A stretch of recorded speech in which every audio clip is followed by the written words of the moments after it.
Print, email, Facebook, Twitter. More bushwalkers asked to stay off Mount Wellington-Kunanyi's storm-damaged tracks. Mount Wellington-Kunanyi's walking tracks have been closed, but the message is not getting across as hundreds of bushwalkers continue to hike the mountain. The Hobart City Council and Wellington Park Management Trust are urging walkers to stay off, with tracks damaged after 3 months of rain fell over 24 hours last week. The deluge left many tracks degraded by erosion, landslides or collapse, and the mountain is not expected to reopen until next week. The damage in Wellington Park is still being assessed, and the road to the summit will not be opened until engineers give it the all clear. Trust manager Axel von Krusenschirner said he was waiting on a full damage report, and staff were still checking trails.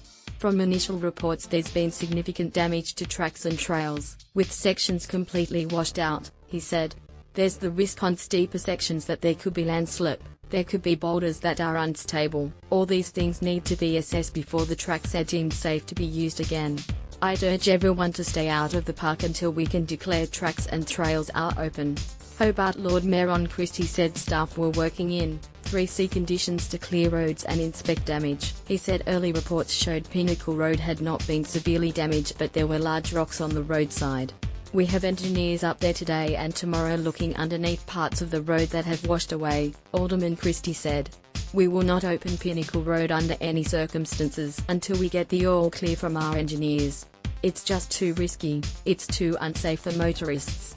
Walkers not getting the don't walk message. The message that the park is closed has not been getting through to many bushwalkers who have continued to use its many tracks. Avid runner Jen Brown had been running on the tracks for several days before hearing they were closed.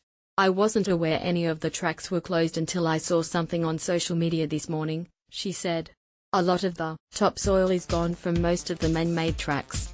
There's a lot of landslides around, but the natural areas have fared really well, which you'd expect. Ms. Brown said she did not believe the mountain's lower tracks were dangerous. I'm an incredibly experienced runner, so I'm used to being out in the wilds on my own. I'd say walking on the lower mountain tracks are fine, but it wasn't as safe on Saturday when the rivers were high. I'm told the zigzag track and the track under the organ pipes have suffered the most damage. I've seen it very wet before, but it's the most beaten up I've ever seen it. Walkers Madeline Lovell and Catherine Terry walked halfway up the mountain today from the Cascade Brewery. The tracks aren't too bad, there's a lot of debris on the sides and there's a lot of broken limbs, Miss Terry said.